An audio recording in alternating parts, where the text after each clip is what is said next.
गोवर्धन लीला के बाद वृंदावन के लोगों को समझ आ गया था कि कृष्ण कोई साधारण बालक नहीं है। फिर भी उनकी बाल लीलाएं हर हृदय को आनंद से भर देती थी। वृंदावन के शांत उपवनों में चांदनी की कोमल रोशनी के नीचे कृष्ण अपनी बांसुरी अधरों पर रखते।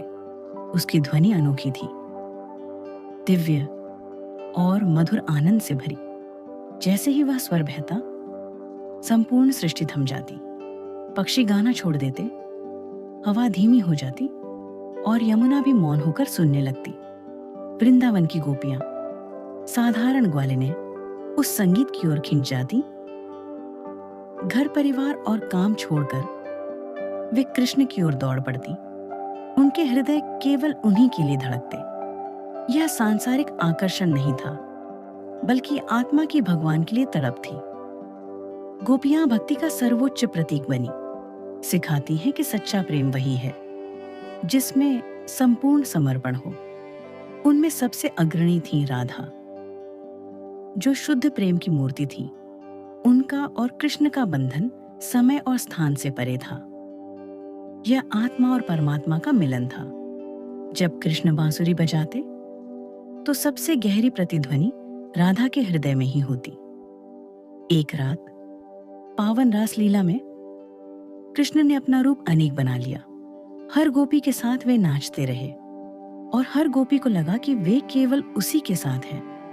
इस अद्भुत लीला ने दिखाया कि भगवान प्रत्येक आत्मा के साथ पूर्णता से विद्यमान है। रास लीला अपार आनंद से भर उठी।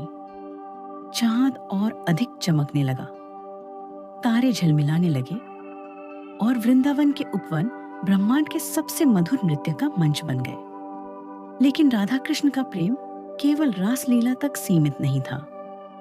वृंदावन की गलियों में कृष्ण राधा की टोकरी से फूल चुरा लेते और राधा रूठने का अभिनय करती, मगर कृष्ण की शरारत पर अंत में मुस्कुरा देती।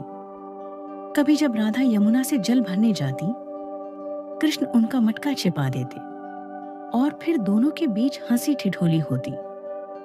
उनकी मधुर हंसी यमुना किनारे गूंजती रहती। झूला उत्सव के समय कृष्ण राधा का झूला धीरे धीरे ऊंचा धकेलते और गोपियां गीत गाती, उनके अनंत बंधन का उत्सव मनाती। इन लीलाओं में केवल खेल नहीं था, बल्कि आत्मा और परमात्मा के मधुर संबंध की झलक थी, जो विश्वास, आनंद और पवित्र प्रेम में व्यक्त होती है। इस प्रकार वृंदावन की धरती पवित्र बनी, क्योंकि हर पेड़, हर तट, हर फूल राधा और कृष्ण के अनंत प्रेम का साक्षी बना। यह अध्याय हमें स्मरण कराता है कि सच्ची भक्ति मधुर और सरल है।